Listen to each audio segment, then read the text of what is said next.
Assalamualaikum warahmatullahi wabarakatuh. Waalaikumsalam warahmatullahi wabarakatuh. Selamat pagi. Di pagi hari Jumat ini saya akan menemui salah satu tokoh atau senior Kiai Haji Maskur Salafi yang akan kami bicarakan mengenai atau terkait dengan geng yang baru-baru ini menjadi ramai khususnya di Jawa Timur. Apa yang akan disampaikan nanti oleh beliau para sahabat Indaki Nur Haramain TV. Mari kita ikutin bersama. Assalamualaikum Kiai Maskur. Waalaikumsalam warahmatullahi wabarakatuh. Bagaimana kabarnya? Alhamdulillah khair. Baik ya. Alhamdulillah. Kiai Haji Maskur ini salah satu tokoh NU di Gubeng ya. Iya. Bagian apa di sana? Rais Syuriah. Bagian Rais Syuriah. Alhamdulillah, insya Allah beliau sudah banyak pengalaman, apalagi domisilinya di Gubeng, insya Allah dekat dengan Tugu Pahlawan. Oh iya. Di jantung kota. Jadi beliaunya paham tentang seluk-beluk kehidupan, khususnya terkait dengan geng star yang baru ini terjadi di Surabaya. Baik Kiai, langsung saja untuk menyimak waktu. Bagaimana menurut Kiai Maskur terkait dengan adanya geng star yang kayaknya membuat kerusuhan, keriduan atau merusak di wilayah kita ini? Iya. Bagaimana Kiai? Iya. Assalamualaikum warahmatullahi wabarakatuh. Alhamdulillah wassalatu wassalamu ala Rasulillah wa ala alihi washabbihi wa mawala amma ba'du. Terima kasih yang dapat kami sampaikan kepada pemirsa maupun anggota Indaki TV Indaki, yang mana pada pagi hari ini kita membahas atau sharing tentang masalah kejadian seperti gangster yang ada di Surabaya ini. Perlu kita ketahui apa kesalahan daripada anak-anak zaman sekarang kok ada gangster. Tentu ini kesalahan daripada kedua orang tua. Nah, kenapa?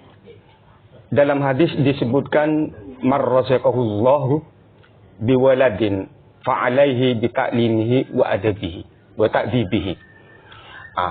Barang siapa yang Allah memberikan rezeki tentang anak, rezeki anak, maka orang tua ini wajib mendidik tentang ilmu agama dan mendidik tentang moralitas. Baik. Maka dari itu akibat daripada kedua orang tua kurang memperhatikan terhadap anak ketika dilahirkan, cuma yang dipikirkan tentang masalah duniawi, bukan masalah akhirat. Maka dari itu akhirnya kedua orang tua itu tidak peduli kepada anak tentang masalah ilmu, tidak memperhatikan bagaimana anak saya bisa mempunyai ilmu agama dan bisa mempunyai akhlak yang mulia, dan seperti itu dia. Baik. Ngeri ya kalau mendengar penjelasan dari Kiai Maskur ini terkait dengan pola hidup anak yang lepas dari bimbingan kedua orang tua khususnya ya.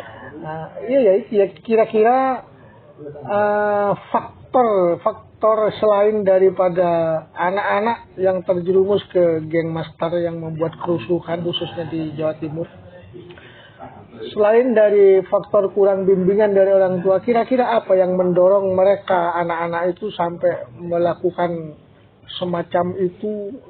Sepertinya raja tega kalau yang saya lihat di HP yang membacok dan lain sebagainya. Kira-kira faktor apa? Maka dari itu orang tua ini kalau sudah mempunyai anak, ada kewajiban kepada orang tua terhadap anak yaitu 4 hal. Baik. Nah, satu yaitu memberi nama yang baik seperti Ahmad, Muhammad atau lain sebagainya yang artinya nanti maknanya itu bagus lah gitu, yang islami. Nah, yang kedua bisa mengenalkan anak cinta kepada baginda Rasulullah Shallallahu Alaihi Wasallam.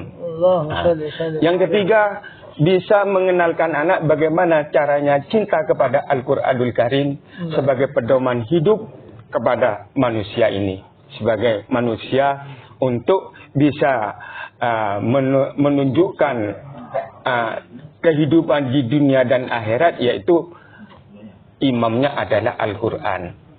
Yang keempat, kalau anak ini sudah dewasa nanti orang tua wajib menikahkan dan seperti itu. Mungkin dari faktor inilah namanya ya nggak bagus, ya tidak kenal kepada Al-Quran, nggak cinta kepada baginda Rasul, seperti itu faktornya. Ya, itu menjadi salah satu faktor utama atas anarkisnya anak-anak. Karena nama ini mempengaruhi lah gitu. Kalau namanya baik, bagus lah insya Allah.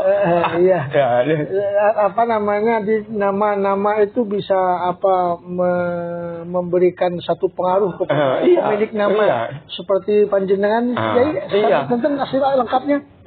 Maskur MA lagi. Maskur MA. Maskur itu adalah maknanya orang yang bersyukur. Orang bersyukur, senantiasa berterima kasih kepada Allah Subhanahu wa taala. Qalban syakira gitu ya. Di hatinya yang apala uhibba akuna syakura lah gitu. Kata Rasulullah. Dikasih banyak ya alhamdulillah, dikasih sedikit innalillah ya Pak. Tetap alhamdulillah ya. Namanya manusia lah gitu. Qalban syakira begitu ya. Saya teringat ke salah satu sabda baginda Rasul, beliau dalam sabdanya begini, arba'atun man u'tiyahunna faqad u'tiya khairat dunya wal akhirah. Yang pertama di antaranya adalah yang 4 itu adalah qalban syakira, hati yang pandai bersyukur tentang Allah Subhanahu wa taala. Termasuk kiai ya, pandai bersyukur. Orang yang pandai bersyukur itu oleh Allah akan ditambah apa yang disyukuri gitu baik kiai. Terkait kembali kepada geng-geng master yang selama ini kita lihat, kita ketahui bahwa geng master itu memang berbuat kerusakan. Untuk saat-saat sekarang ini, karena geng master itu sudah ketahuan pemerintah khususnya, apa yang dilakukan oleh aparat pemerintah setelah mengetahui kalau di negaranya sendiri, di wilayahnya sendiri ada geng master, apa yang dilakukan oleh para pemerintah? Ya, terima kasih. Kemarin itu saya diundang oleh Kapolsek membahas tentang geng master ini. Jadi Kapolsek itu sama anggotanya setiap malam minggu patroli. Baik. Jadi caranya Kapolsek itu, pemerintah itu untuk bisa meredah masalah geng master ini agar supaya anak-anak itu tidak berbuat seperti itu yang tidak terpuji lah. Maka Kapolsek itu bekerja sama dengan para alim ulama, dengan tokoh-tokoh, baik itu tokoh pendekar, itu dikumpulkan. Termasuk dari kalangan NU ya? Oh iya, termasuk diundang saya, diundang untuk membahas itu. Satu itu ya masalah kurang edukasinya orang tua. Kalau insya Allah kalau orang tua ini mempunyai edukasi terhadap anak, gitu, selalu mengontrol terhadap kehidupan anak, insya Allah tidak akan terjadi seperti ini. Ini kurang edukasinya orang tua, sebagai orang tua tidak pernah menjaga, gitu. Coba orang tua ini menjaga kedua orang tua ini terhadap anak, insya Allah tidak akan terjadi seperti itu. Maka dari itu, untuk bisa meredah, ulama diundang oleh Kapolsek, ya tokoh pendekar juga diundang, lurah-lurah itu diundang agar supaya bisa meredah keadaan semacam ini, bisa bekerja sama, bisa menjaga situasi yang ada di Surabaya ini. Baik Kiai, yang saya lihat di HP itu gangmaster itu ada yang tertangkap itu di dadanya itu ada Iya. tulisan A ya, A1 gitu ya. Iya. Terus dia itu setelah ditanya oleh aparat kepolisian itu ternyata bukan hanya itu, ada A1, ada A2, A3 sampai A4. Di situ sudah dikoordinir, sudah terbentuk terstruktur ya. Ada yang bagian penggalian dana, ada yang jadi ketua, ada yang macam-macam lah kepengurusan di gangmaster tersebut. Berarti berdirinya gangmaster ini sudah lama berarti. Iya, insya Allah sudah lama. Nah, kenapa kita ini khususnya para aparat pemerintah kok sampai hal ini terjadi secara anarkis seperti kemarin kejadian? Iya. Sebelum-sebelumnya kok kita para ulama terus para aparat pemerintah kok baru tahu gitu kalau ada geng yang semacam itu. Apakah geng tersebut ada yang meremot, maksud saya guys? Dari belakang itu apa ada suatu kelompok atau seseorang yang mengatur, yang meremot sehingga terbentuk gangmaster begitu rapi menurut saya guys. Iya. Ya, terima kasih. Ini masalah gangmaster kenapa kok bisa terjadi di Surabaya baru sekarang pemerintah itu mengetahui. Sebetulnya gangmaster itu bukan hanya di sekarang, begitu. Pernah terjadi di Bandung, ya di Jakarta, di Sulawesi, Makassar, seperti itu gangmaster ini. Setelah saya ini pernah melihat di TV-TV begitu. Namun kejadian di Surabaya ini orang sebagai aparat itu sudah tahu bahwa gangmaster itu ada. Bahkan saya ini pernah hampir mati dengan anggota gangmaster ini. Oke, baik Kiai. Nanti kita lanjut terkait dengan Kiai sendiri hampir terbunuh. Iya. Ya? Hampir terbunuh dengan adanya gangmaster tersebut. Baik, kita lanjutkan nanti Kiai.